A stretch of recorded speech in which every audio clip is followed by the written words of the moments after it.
Charlie and I and a couple of the producers wanting to make a kick-ass Daredevil show. And then we realized eventually that the writers that we were working with didn't have that in mind. We, as a group of creatives, had meetings with the bosses. And because those guys are creatives, they joined us in this endeavor to turn things around. They back us 100% creatively. They give us complete freedom. They never have once told us to back off, ever.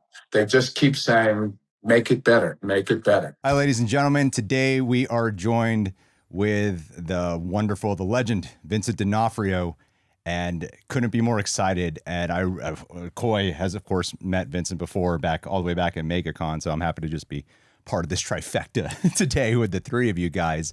And before we get started, I would really just want to thank right up front. This happened because I got to meet Naqam, Washington, and I hung out with him in New York for about like an hour and a half. And it was really cool hearing like the praise that he was giving you for like your physical transformation. And because of him, I'm working out my legs every day now. Do you still, even when you're not shooting Daredevil, or do you find yourself still keeping up with a lot of the fitness that Naqam has taught you? Oh yeah, I mean, I still work out with him when I'm not doing the show. Oh, I didn't realize that. Yeah, he's great. And also your assistant, Cecily, she's been absolutely amazing. I really appreciate the team that you have behind you. They've just made this such a smooth process. So as we hop into this, we both really loved season 2 a lot. Daredevil, I've said it for many years now, many years, has been my favorite thing out of the MCU. So to watch season 2 after all these years be so successful has been such a great experience. And one of the things that I was thinking about just to kick this off was how, you know, people often refer to Wilson Fisk and Kingpin sort of interchangeably. But I'm curious on your end, how do you separate them as an actor? When you're playing him, is Kingpin a mask Wilson puts on? Is it like the truest version of him? Or is it something that only enters the room when Wilson feels threatened? No, I mean, it's a good question. I think he is that for real. I think there are different levels of his temperament, but I think he's always that guy. You know, when I first started working on the character, I had to find the voice first because I didn't want to use my own voice. And so it was that search for the voice eventually came from like an emotional place. I just went to my office one day and I started riffing on events that had happened in my life. And I hit a point that was really emotional. And it kind of brought up this very kind of broken sadness kind of thing in me. And I had a couple of the lines in front of me. So I said some of the dialogue and I was like full of the emotion. And it sort of came out like what you're hearing these starting in the Netflix show. So I immediately kind of built the character off of that. And then, of course, the paintings and drawings from the artists that have drawn him. And then the script after that. But he is always that. He comes from an emotional, broken place. And then there's levels of how that affects his temperament. Does that answer your question? It does, actually, because what you were speaking of brought me back to that first time we ever saw him in season 1, where people often associate Kingpin more of like the tyrant, but there was such a loneliness in that first moment we saw him. So it's cool to be brought back to that. And actually goes in great with what you were just wanted to ask first. Yeah, I want to talk about artists in a second because we have a mutual friend in David Mack, and the art comic world is so near and dear to my heart. But zooming out to the storytelling, this mapping of season 1 into a Born Again I find so fascinating because it feels like Born Again season 1 was these two men hiding their other selves, and throughout the course of the season finding that other self as acceptable. And then season 2 to me was them accepting it fully and it actualizing them as Wilson is Kingpin and Matt is Daredevil. The last episode to me feels like a completion of almost a 2-season arc in such a beautiful way that I think you can only tell in television that long form format. How early was that idea between these 2 seasons to kind of be like a 1-2 punch to tell this giant narration? Well, I mean, I appreciate what you're saying. It's a very kind of romantic view of it. It was really more about Charlie and I and a couple of the producers wanting to make a kick-ass Daredevil show. And then we realized eventually that the writers that we were working with didn't have that in mind. And we, as a group of creatives, had meetings with the bosses. And because those guys are creatives, they joined us in this endeavor to turn things around. And one of the things about Marvel, even to this day, something that happened yesterday when we were shooting the third season, these guys, Feige and D'Esposito, and they back us 100% creatively. They give us complete freedom. They never have once told us to back off, ever. They just keep saying, make it better, make it better. And as a team over at Daredevil, we, just constantly work on it. And so that's how that first season came out the way that it did. We were in a situation where we had to sort of Frankenstein what we had shot, reshoot some things, and start to make it more Daredevil with the additional episodes that we had. And so then we got freed up so that when that season was finished, we felt obligated and all of us wanted to just make an incredible Daredevil straight up season from scratch. And we had all of this now history from the mayorship and all of poor little Daredevil's problems to like make a kick-ass season. And I think that's why the second season ended up to be, I think, I agree with you, pretty kick-ass.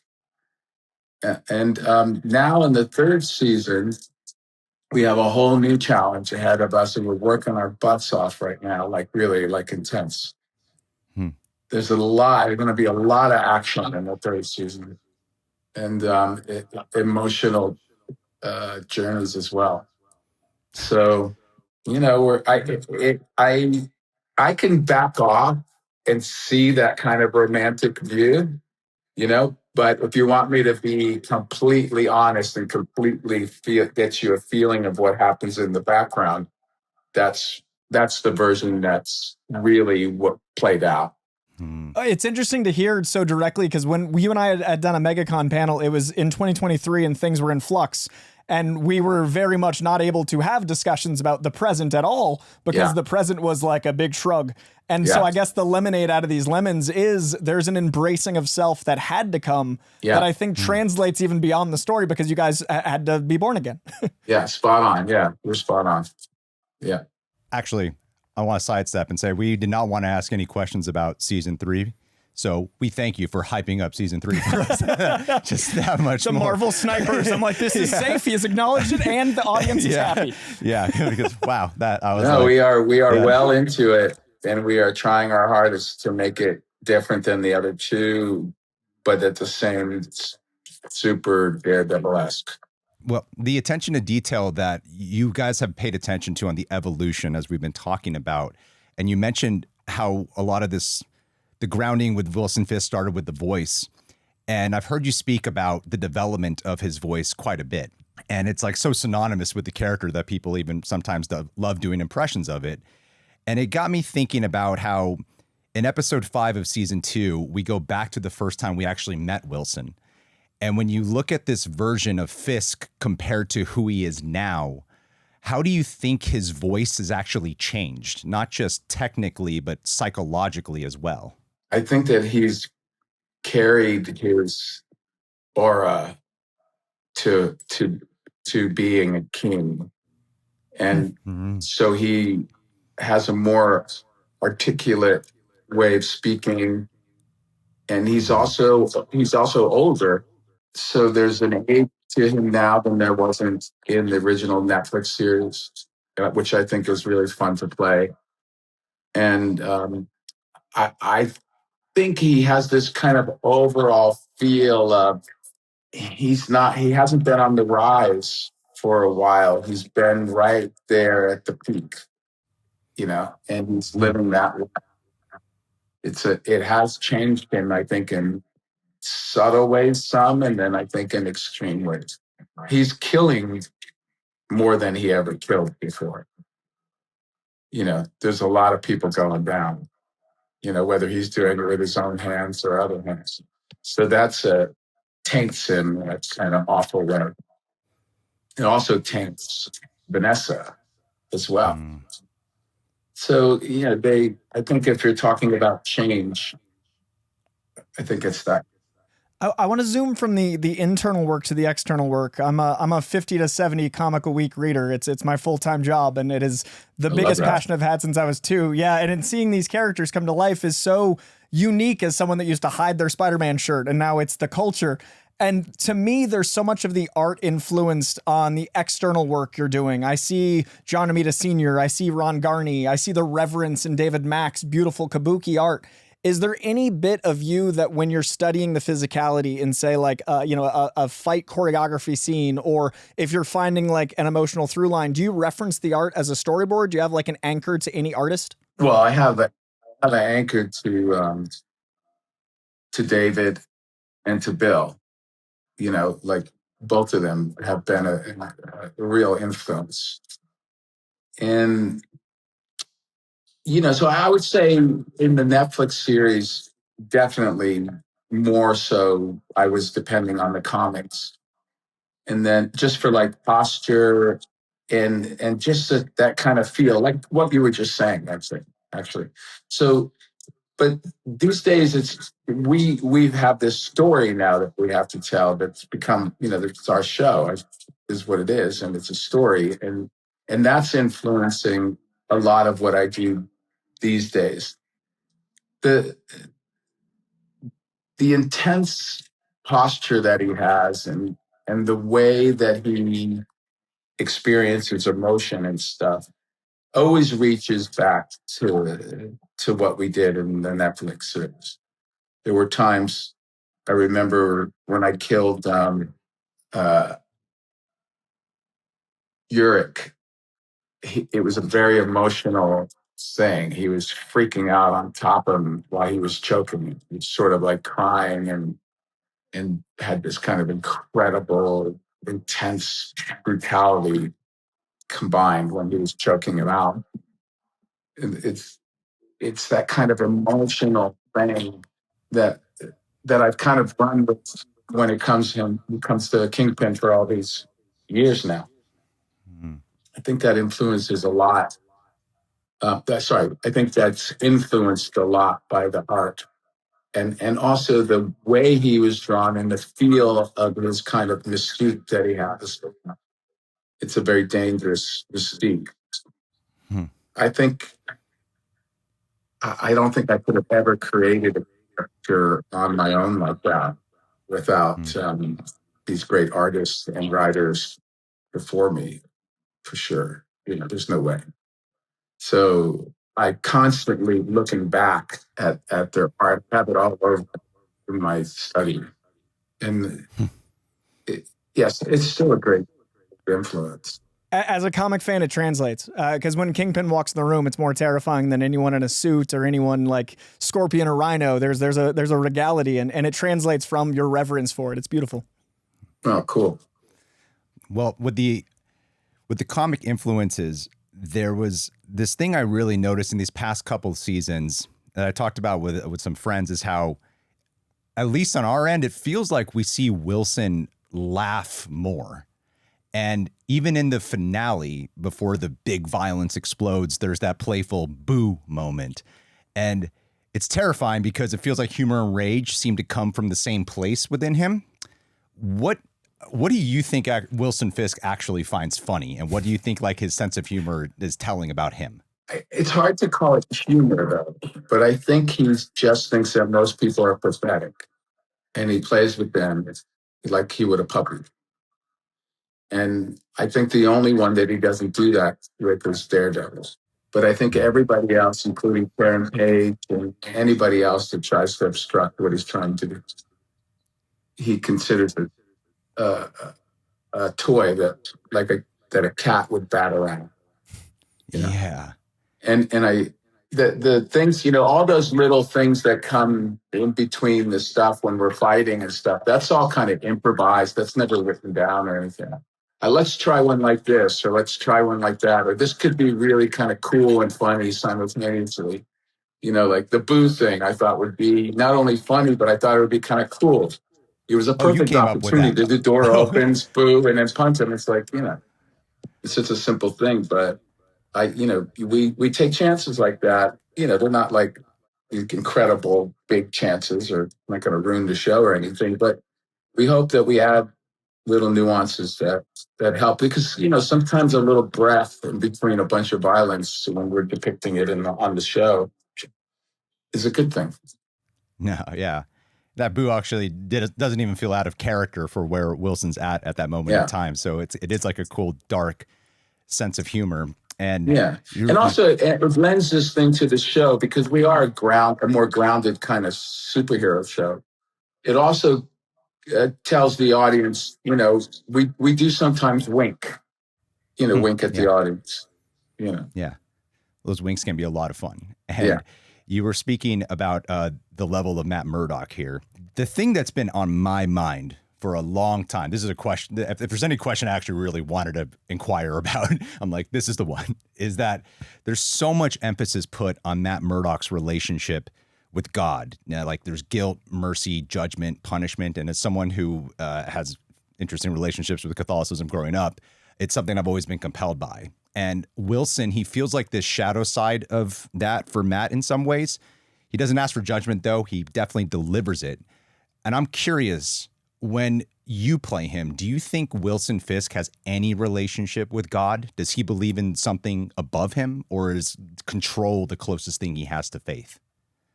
So, the thing you have to remember, and this is kind of heavy, so I'll just say this briefly, that in my studies throughout my career, I have come in touch with people that have done heinous crimes through law enforcement, and have helped me do it, retired law enforcement and stuff like that. And you realize that a lot of these people that belong where they are in prison, they have a different moral foundation than we do. It's anybody any law enforcement person that has had to take a situation under control, or somebody that would have to actually wound somebody that could turn out to be fatal. These are not the kind of people we're talking about. We're talking about people that are doing it to gain control over somebody and then not try and save them, kill them after control. Where law enforcement is supposed to do the opposite, control the situation and then try to save a life if you have to, even if it's criminal. But killers, people that commit these heinous crimes, are not like that. It's a different moral foundation. Within that moral foundation, believe it or not, they can believe in God, or have some kind of moral, what they think is a moral kind of compass. But it's not what we have. It's a different moral foundation. It's not made out of goodness. It's made out of narcissism and whatever kinks they've developed over the years. So in that way, I think he would be a spiritual person. He would not be a Catholic, because it would just remind him too much of Daredevil. Yeah. And so he would find some kind of spiritual thing. Yeah. But it hasn't been acted upon in our show ever. And I can't remember a comic that talked about his belief in religion at all. There's not much directly. There's some immortality concepts that are brought up, because there's like the tablets and those things, and that's the closest, and that's more mystic. That's I was wondering the same. And speaking of Mystic, you and I had this amazing conversation at MegaCon because I'm such a big fan, and it was the first time you spoke to it, and I'm still very grateful. You told us how much you wanted to play Swamp Thing, and it was at the time the brand new announced DCU was just kicking off, and I've been wondering ever since. The mysticism and the legends and all of the elements of Swamp Thing to me are this ability to weave the tapestry of storytelling itself into other things. What is it about Alec that calls to you specifically, since it's such a broad story? It's almost storytelling itself. I didn't really read them, I think, until I was in my 30s, early 30s. And I was just taken by the narration. You know, it's so emotional. And the storytelling through this man who's so brokenhearted and just left out in the cold. You know, it's just so moving, the whole thing. I was always moved by Swamp Thing. I think that's the main attraction. I also think that, you know, I'm really well versed in that kind of stuff. I could create a Swamp Thing that nobody would expect. You know, I could take it off the page and make it to another kind of character. I know I could. I've done it a bunch of times with other characters in my career, and it would be a feast to be able to do a Swamp Thing. And I think it would be great if they gave me a shot. They won't, but it would be. I think it'd be smarter than to give me a shot, but they won't. I kind of work there. I'm gonna send as many emails as I can. I'm on their HBO show. I'm their comic correspondent. So James is getting another email. I'm sure he's gotten a couple, but now I've got video. Yeah, no, I just think that I've proven in my career that I can be pretty passionate about the things that I get involved in, the productions. And I think I always do my job properly to service the story the best I can. And I think I would do the same for something like that. But I immediately thought of The Cell. What's that? I immediately thought of The Cell and your commitment into that world, or to me, the visuals and the elements of The Cell, but on a more spiritual level, and the dedication and investment. To me, as soon as you said it on stage, I was like, well, that makes sense. Like, it was a very of course. And then the musicality of Swamp Thing, in his sorrow, the pain of Wilson translates to the pain of Alec to me in a very interestingly above ground way. Yeah. I think one of the things that's always turned me on when I've seen films that are made from the comics, one of the things that turned me on the best is when they're either the director or the actors in it are personalizing in some way this story that the origin is a comic, but they're taking the story and they're taking it to this kind of cinematic level. And the characterizations are so unique, but somehow tonally and kind of visually fit the original, but also is different in a way. I think those are the ones that turn me on the most. Those kind of, when they're made like that, comic movies. When they try to do it completely exactly like the comics, I find that less inventive. But it has to remind you in your soul of the comic, the original comic. And if you can do that and create something that's kind of something nobody ever thought of, it's basically like another artist coming in and drawing Spider-Man or Batman, and I love that. Because they're the greatest ones, the greatest graphic artists that draw their own type of characters. They don't lose that soul of the original character. But yet you're looking at something completely unique.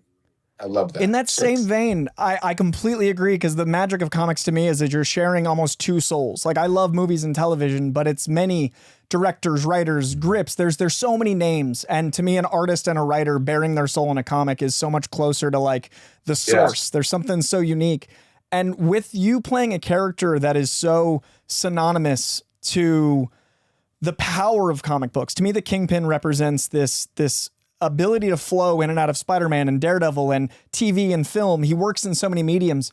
When you see other adaptations like Spider-Verse or, the Daredevil with Ben Affleck, when you play the video game, the PS5 game, is there a part of you that connects to the Wilson in those formats, like an echo or like a remix to a favorite song? Or like, how does it feel as someone portraying him to see other versions of that you've lived in? Yeah, I love it. I mean, even Liev's Sony thing, that he did, the animation, the voice he did, I loved that. Anybody, Michael Clark, Duncan's Kingpin, I love that. I loved that movie. I know a lot of people didn't like it, but I thought it was cool. But I like comics. Yeah. Yeah, no, it's just completely enjoyable to watch other people do similar stuff or take what was the origin story that I had and go in their direction with it. It's like very kind of cool. Yeah. Yeah. I love hearing about the process that you've done with this character, because it's interesting when I hear you in other interviews speak about, of course, drawing from comic material, but then some personal experiences. And one of the things that can be synonymous with Kingpin, of course, can be his size. And I heard you speak not long ago about, and I completely relate with this actually, is the personal childhood wounds of being bullied overweight and learning how to overcome that and learning to fight back. And Fisk's size is usually framed as power. Like he enters a room, communicates danger. But I'm curious, how do you interpret that physicality from the inside? Is his size purely a source of strength to him, or is there an insecurity underneath it that he's turned into armor? We're hitting on a little bit in season 3. Oh. Yeah. So I have to be careful what I talk about. But there is a thought that when he was young, his size and his nature is what led him into the dark side. Oh. Yeah. We're exploring that as a fragment of the 3rd season. Very small little interjection. Well, fuck. That sounds, I'm excited to explore that. Yeah, that's something I very much like. And I heard you speak on them, like, oh, I get that feeling. I understand it. So I'm looking forward to how that's explored. Yeah. And my last question, that's a safe one. It's more about giving my friends some flowers. I've known Justin and Aaron for years in real life, God. and I love love those those guys. 2 guys, man. Yeah. And I actually met them through Lou Pucci, who is cool to see you reunite with from the Thumbsucker days. Another lovely guy, Lou. Yeah. No, when Justin, Aaron, and I are on a set together, we just have an absolute blast. We've spent a lot of time together on the 3rd season. We just had a blast. We had a particular thing to do that was very hard, and we pulled it off. I think it's these guys are so smart. They're so creative on set. They're so open-hearted and open-minded, and I can't say enough about those 2 directors.